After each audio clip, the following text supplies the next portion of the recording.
Bismillahirrahmanirrahim. Assalamualaikum warahmatullahi wabarakatuh. Salam sejahtera untuk kita semua. Alhamdulillah, segala puji hanya pantas milik Allah, karena atas rahmat dan karunia Allah lah kita bisa bertemu dalam forum sesi berbagi ini. Perkenalkan, nama saya Arifin SPD MSI, pengawas Dikmen Provinsi Maluku Utara untuk jenjang SMA.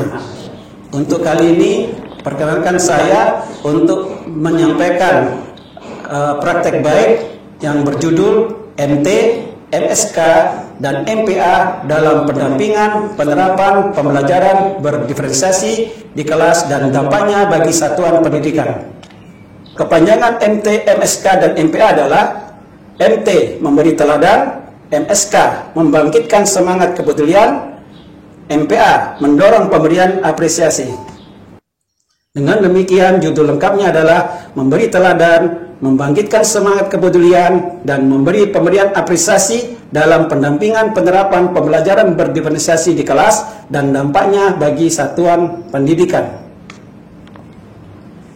Berdasarkan hasil kuesioner data kesiapan guru dalam upaya menerapkan pembelajaran berdiferensiasi di kelas yang menyebutkan dari 96 responden diperoleh informasi. Yang pertama, 26% guru belum mengenal pembelajaran berdiferensiasi. Yang kedua, 40,6% guru sudah mengenal pembelajaran berdiferensiasi tetapi belum mengetahui substansi utamanya, terutama kebutuhan murid dan strategi pembelajaran berdiferensiasi. Yang ketiga, 18,8% sudah mengenal dan mengetahui substansi utama pembelajaran berdiferensiasi tetapi belum menerapkannya di kelas. Yang keempat, 14,6% sudah mengenal, mengetahui substansi utama dan sudah menerapkan pembelajaran berdiferensiasi di kelas. Dengan begitu, maka tantangan untuk mencapai tujuan praktek baik ini adalah yang pertama, rentang kendali jarak wilayah kerja yang luas. Karena saya diberi amanah menjadi pengawas sekolah untuk 2 kabupaten kota di wilayah kerja Provinsi Maluku Utara, yaitu Kota Ternate dan Kabupaten Halmahera Timur. Yang kedua, tidak meratanya kekuatan akses jaringan internet di wilayah kerja Kota Ternate dan Kabupaten Halmahera Timur. Yang ketiga, kurang semangatnya kepedulian guru, kepala sekolah, dan pengawas sekolah dalam upaya menerapkan pembelajaran berdiferensiasi. Yang keempat, kurangnya semangat kepedulian dan dorongan Kepala Dinas Pendidikan dan Kebudayaan Provinsi Maluku Utara dalam memberikan apresiasi kepada guru, kepala sekolah, dan pengawas sekolah yang berpartisipasi dalam ajang apresiasi guru dan tenaga kependidikan tingkat nasional. Dalam upaya mengubah tantangan menjadi peluang untuk mencapai tujuan praktek baik ini, maka semangat kolaborasi, saling berbagi, saling mengisi, dan saling melengkapi di antara guru, kepala sekolah, pengawas sekolah, dan unsur dinas pendidikan merupakan aset kekuatan yang bisa diandalkan dalam mencapai tujuan praktek baik ini.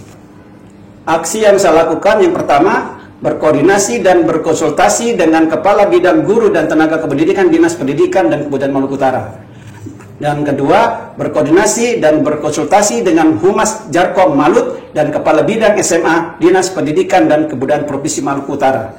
Yang ketiga, berkoordinasi dengan 4 kepala sekolah jenjang SMA di Kota Ternate dan 4 kepala sekolah jenjang SMA di Kabupaten Halmahera Timur. Yang keempat, membentuk WA Group TP Berdiferensiasi Malut yang anggotanya adalah saya selaku pengawas sekolah, unsur dinas diwakili oleh Humas Jarkom Malut, kepala sekolah, perwakilan guru di Kota Ternate, yaitu SMA 1, SMA 4, SMA 8, dan SMA IT Nulasan Kota Ternate, dan perwakilan guru di Kabupaten Haltin, yaitu SMA 1, SMA 2, dan SMA 3, dan SMA 9 Haltin. Yang kelima, melakukan tatap muka maya atau VCON, berbagi pengetahuan tentang pembelajaran berdiferensiasi. Yang keenam, melakukan tatap muka atau kunjungan ke sekolah untuk mendampingi guru dalam upaya mengenal, mengetahui substansi utama dan menerapkan pembelajaran berdiferensiasi. Strategi yang saya gunakan kepada 26% guru yang belum mengenal pembelajaran berdiferensiasi dan 40,6% guru yang sudah mengenal tetapi belum mengetahui substansi utama pembelajaran berdiferensiasi adalah melakukan pendampingan untuk mengenal dan mengetahui substansi utama pembelajaran berdiferensiasi dengan cara pertama, menjelaskan substansi utama pembelajaran berdiferensiasi, terutama kebutuhan murid dan strategi pembelajaran berdiferensiasi. Kedua, mengerjakan lembar kerja pemetaan kebutuhan belajar berdasarkan kesiapan belajar. Ketiga, mengerjakan lembar kerja pemetaan kebutuhan belajar berdasarkan minat. Dan yang keempat, mengerjakan lembar kerja pemetaan kebutuhan belajar berdasarkan profil atau gaya belajar. Strategi saya gunakan kepada 18,8% guru yang belum menerapkan pembelajaran berdiferensiasi di kelas dan kepada 14,6 guru yang sudah menerapkan pembelajaran berdiferensiasi di kelas adalah yang pertama, belajar membuat lembar kerja untuk diferensiasi konten. Yang kedua, belajar membuat bahan presentasi untuk diferensiasi proses. Yang ketiga, belajar memotivasi murid agar bisa membuat dan menyelesaikan tugas dengan produk yang bervariasi untuk diferensiasi produk. Yang keempat, belajar memberikan teladan, membangkitkan semangat kepedulian dan memberi pemberian apresiasi agar ada perwakilan Duta Maluku Utara yang bisa ikut berpartisipasi dalam ajang apresiasi guru dan tenaga kependidikan inspiratif tahun 2022. Dampak dan hasil praktek baik bagi 26% guru yang belum mengenal dan bagi 40% guru yang belum mengetahui substansi utama, mereka setelah mendapatkan pendampingan ini bisa memahami substansi utama pembelajaran berdiferensiasi. Nah, setelah mereka memahami, maka mereka bisa menyelesaikan tugas dan menghasilkan hasil kerja LK pemetaan kebutuhan belajar berdasarkan kesiapan belajar yang ada di Google Form. Kemudian juga bisa yang kedua, bisa menyelesaikan LK pemetaan kebutuhan belajar berdasarkan minat yang juga terdapat dalam Google Form. Dan yang ketiga, juga bisa menyelesaikan LK pemetaan kebutuhan belajar berdasarkan profil atau gaya belajar. Dampak dan hasil praktik baik bagi 18,8% guru yang belum menerapkan pembelajaran berdiferensiasi adalah mereka sudah bisa membuat lembar kerja untuk diferensiasi konten. Yang kedua, mereka juga bisa membuat bahan presentasi untuk diferensiasi proses.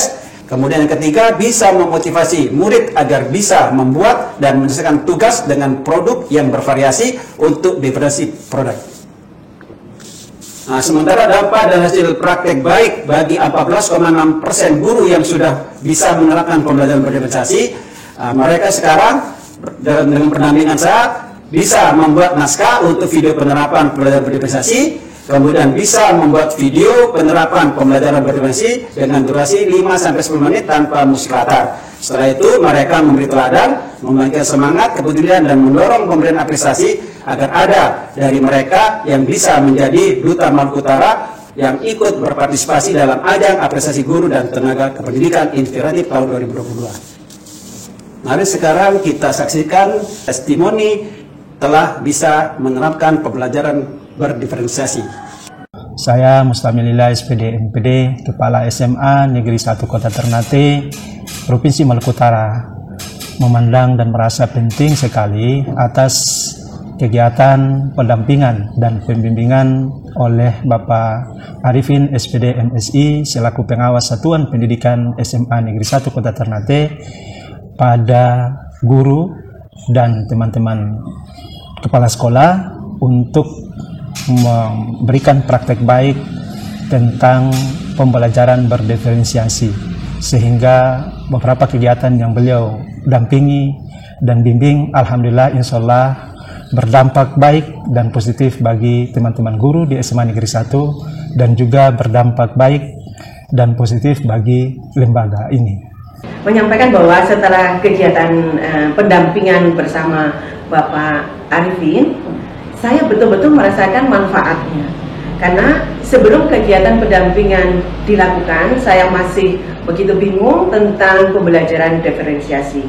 Namun setelah kegiatan pendampingan, alhamdulillah sedikit banyak informasi saya terima dan kemungkinan saya berencana untuk menerapkan kegiatan pembelajaran diferensiasi di kelas. Dan saya juga berharap bahwa apa yang saya dapatkan melalui kegiatan pendampingan ini nanti bisa saya sampaikan kepada teman-teman yang lain, saya biaskan kepada teman-teman lain, sehingga teman-teman juga akan memahami dan bisa menerapkan kegiatan pembelajaran diferensiasi di kelas masing-masing. Demikian penyampaian praktik baik yang bisa saya berikan, semoga bermanfaat. Terima kasih. Wassalamualaikum warahmatullahi wabarakatuh.